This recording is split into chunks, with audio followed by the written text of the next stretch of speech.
I believe that everyone is creative and that our creativity is medicine, and not just for ourselves. It's our hope and our connection for a better world for all of us. I'm Ashley Riley, and this is Made of Dreams.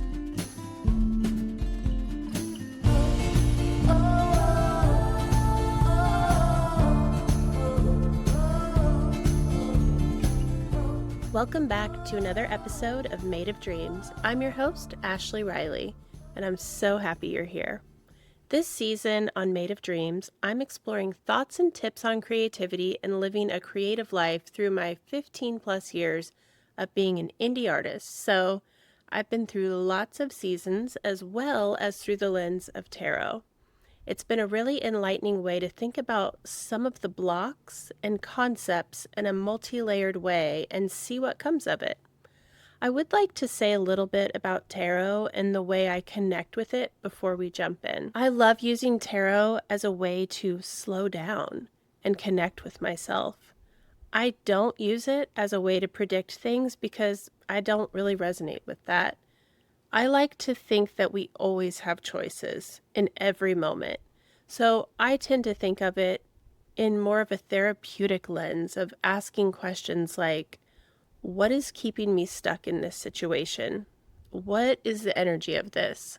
How can I move forward in a better way? What am I not seeing? Things like that.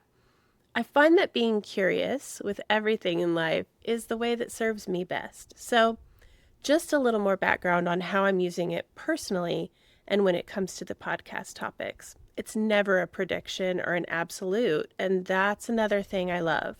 The way I interpret something is the way I interpret something. And someone else will have a totally different, or might have a totally different take on it. And that is always welcome here. It's really a conversation, and I just wanted to share that with you. And right now, it's time for a little segment I'm calling Weekly Obsession. Weekly Obsessions, where I'm sharing anything that's lighting me up right now because sharing is caring and I care about you. So this week, I'm loving, well, this is a little bit less of a thing and more of a concept, but right now, what I'm loving is journaling specific intentions. I've been on a bit of a path recently of doing inner child work and learning to recognize self-limiting patterns and beliefs that I'm operating from. And I have kind of a cool story to tell you around that. So this has nothing to do with the usual creativity topic and is more just like life. But I think / hope that some of you will relate. Maybe not hope, but I think some of you might relate. So for a really long time, I've been focused on trying to lose weight.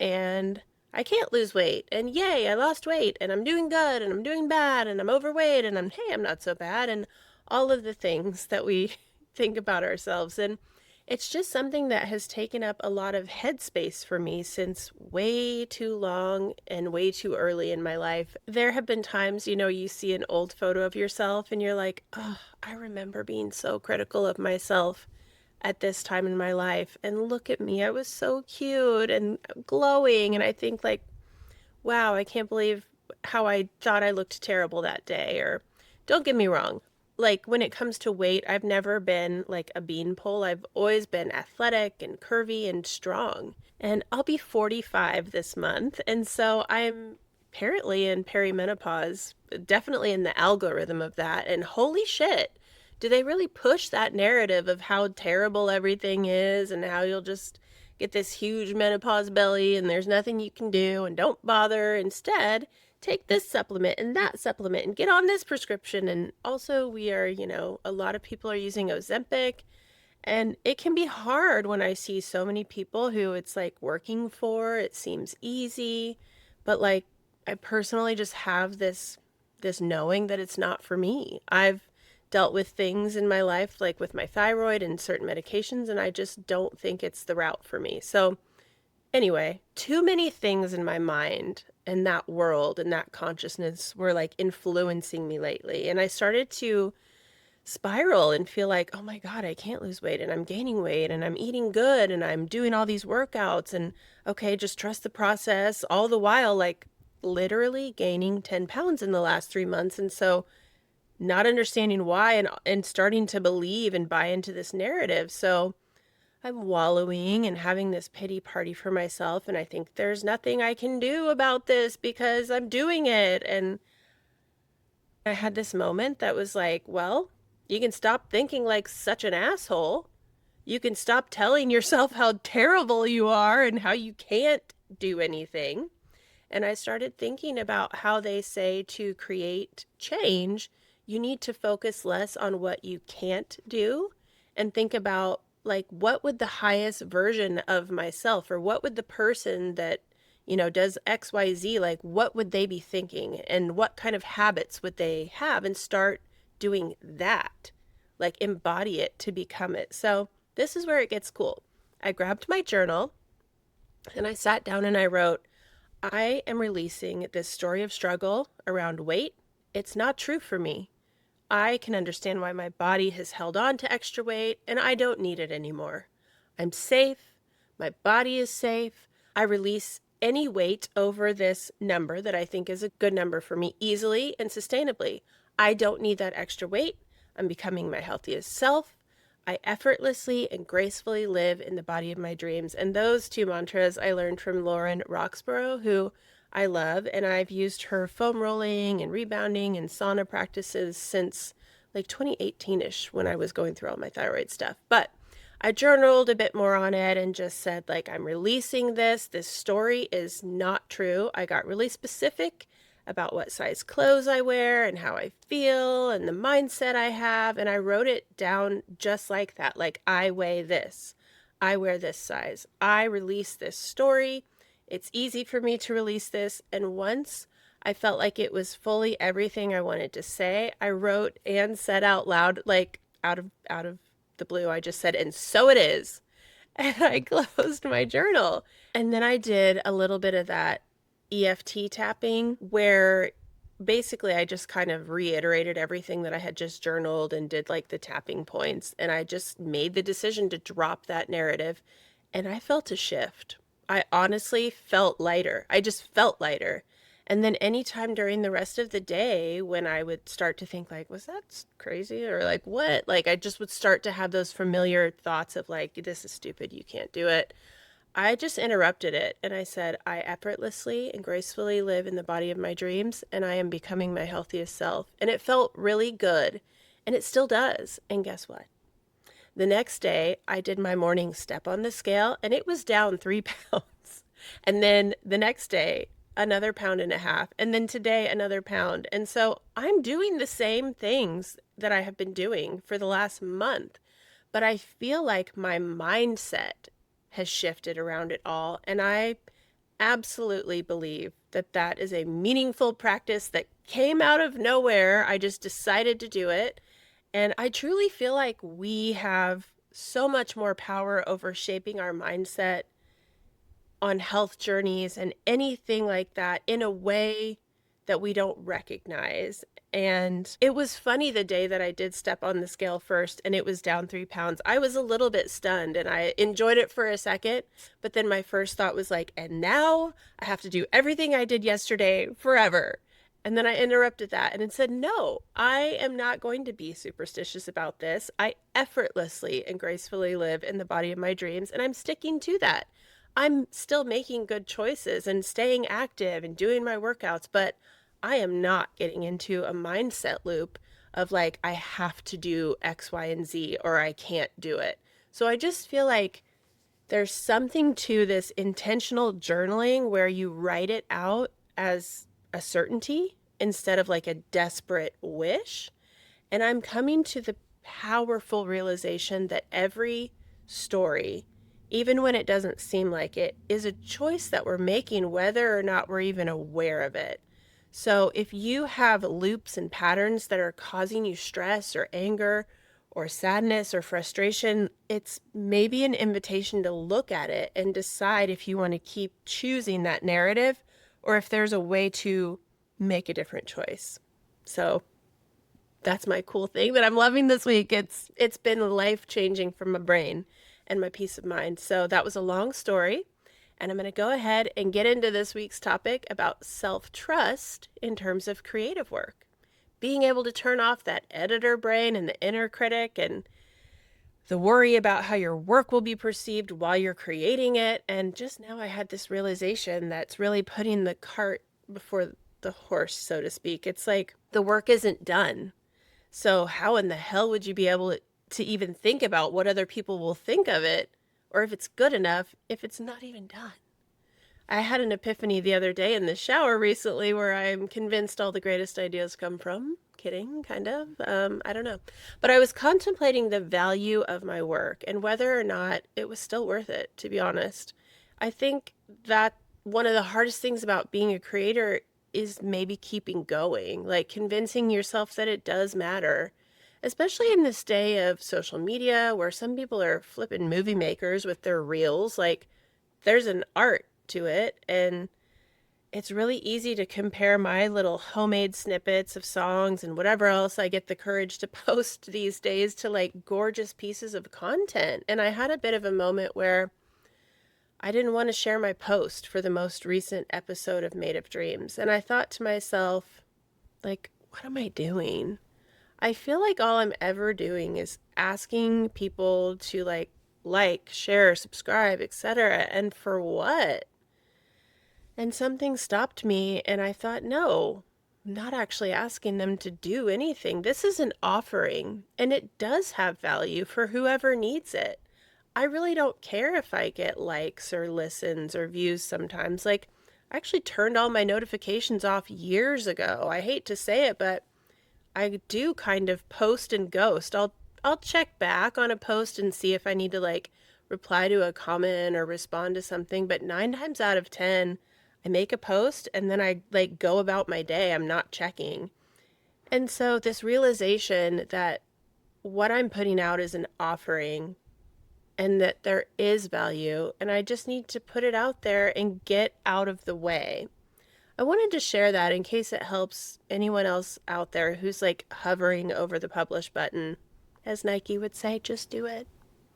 It's like those memes you see on the internet where it says the creative process, and it's like, oh, what a great idea. Oh, this is so brilliant. And then, oh, this is terrible. And then the downward spiral, and it finally lands on like, okay, I'll keep going or something. It's normal. But my goal with these episodes and topics is to minimize that and to help us tune in and trust our artistic voices. So this week's tarot energy read is all about that, the critical self, and being able to just trust instead. So here we go. Oh, and I used a new deck this week. I picked up the Explorers of the Soul tarot deck by Angie Bannicky. I took her tarot course recently, and I liked the kind of modern pop art of her deck and her energy. She's a celebrity tarot reader, and she's actually, from what I've read, from Normal, Illinois, which is kind of cool. I'm just a few towns over, and I love playing shows in Bloomington, Normal area. So check out her tarot deck, Explorers of the Soul. It's got a great energy, and I love the quick, energetic vibe of her descriptions. She actually does a thing, too, where she creates musical playlists and then has them playing, like, silently during her readings.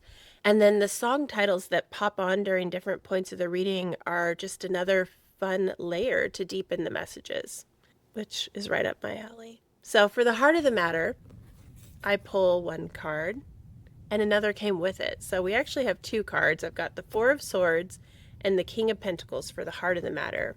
For the ache this week, we have the 4 of Pentacles. So 2 fours. And then for the pulse, we've got the Knight of Cups. Let's get into it. The 4 of Swords and the King of Pentacles as the heart. A dynamic duo we have here. As I mentioned, I pulled the 4 of Swords, but the King came with it. And so I feel like that's a little convo between those two. So with the 4 of Swords, it's a card about rest and recharging. On the traditional card, there's a figure laying down in rest with their hands like up in prayer or contemplation. There are 3 swords hanging on the wall and one laying like beneath or beside them, kind of symbolizing the sword below them may be the soul focus, and the 3 hanging on the wall are thoughts that are put away for later because the swords are the mind. The Four of Swords is about protecting the mind. While it contemplates and integrates, it's about stepping back from action, which makes a lot of sense in terms of critical editor mindset.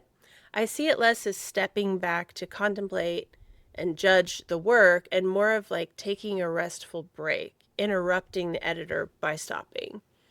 Like, hey, take 5, I'll be back. I don't know if you listened in last week when I told the story of writing a new song 2 separate ways and then in between taking a break and chatting with a friend, but when I came back, I had the clarity to be like, yep, I know exactly which is the path to take on this song. So we have the King of Pentacles, and pentacles are the earth element, the suit of earthly possessions, things we have and do. So this king is very mature and reliable and is about managing resources in the best way.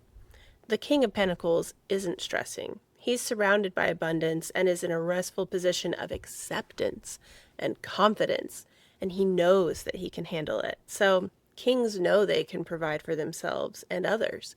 So I feel that this is a story between these two cards of slowing down, like the Four of Swords, not forcing or stressing or pushing mentally, because the swords are the cards of the mind.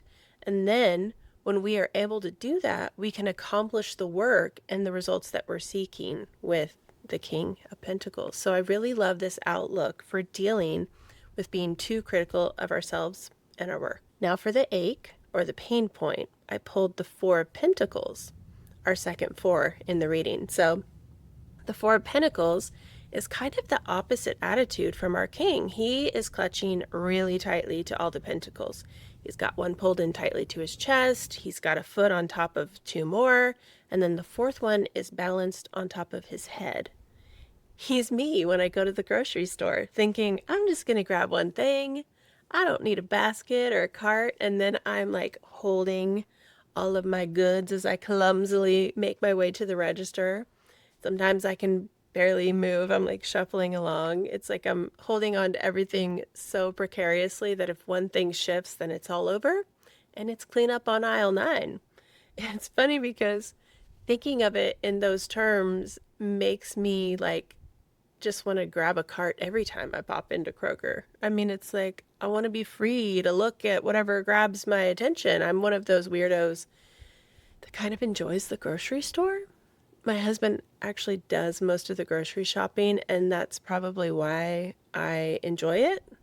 I feel like he is so good at going in with a mission and only getting what is on the grocery list, while I, on the other hand, am like, look, they've got cinnamon oat butter or something random. I can shop anywhere. It's like a talent, really. Has anyone else seen the reel where the woman is telling her husband that thrifting and shopping is really like a trait or instinct from her lineage and our hunter-gatherer days? It's really funny.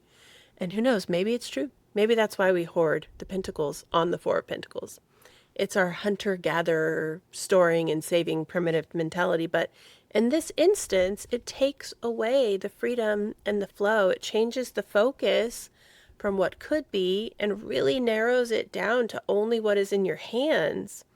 And actually on the traditional card behind the figure in the way back is a whole city. And here's this person with their 4 pentacles, but alone, not a part of it at all. So it's kind of interesting to think about literally in terms of our creative work as well. Like I've been in co-writes where one person is trying to only make this one line work, and it's like hammering a square peg in a round hole. It doesn't work. They can't get off of it, like don't be that guy. So let's check the pulse, which is, in this case, it's the Knight of Cups. And this is a card that keeps showing up for me in different scenarios. So let's take a closer look here in terms of inner critic and editing ourselves as the advice or action. So the Knight of Cups is pursuing what moves you. It's a passionate card. Cups are the suit of emotions and feelings, the water signs of the zodiac, and knights are very action-oriented. So this is a sign to take bold steps in the direction that you're pulled, but knights can sometimes be reckless. And so think about the energy of the King of Pentacles and try to find that balance of letting your emotions guide you down the path, but keeping your footing firm and taking a break when you veer off course or get in the weeds or turn critical. So that's the story the cards are telling us today on the topic of self-criticism. And I really think that this is a very practical and beautiful way to think about it. I hope that that helps when you get to feeling that way. And I will be back next week with another new topic.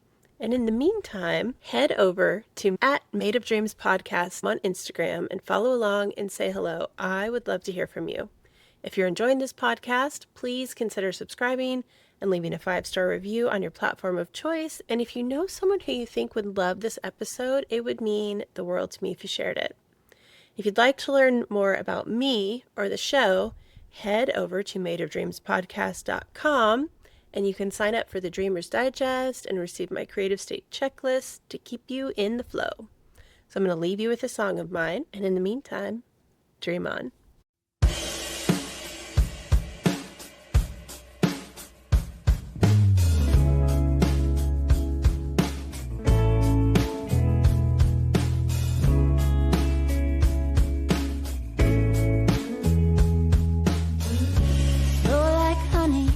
Gonna love, gonna leave. Gonna take you back, honey. Take what you please. And I don't ask for nothing from you. Give what you got. I don't care what you do. And I'm not counting on you, man. I'm counting you out. Don't ask my forgiveness. You don't need it now. I know I'm more than me. I'm setting you free.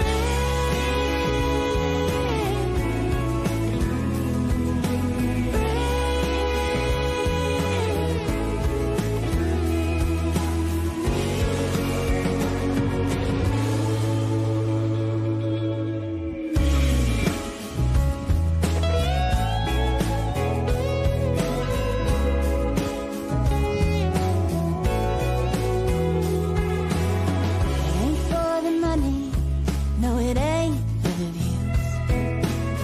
It ain't for the faint of heart, honey, it chooses you. Gonna keep you up in the still of the night. Lead you down the rabbit hole, keep you chasing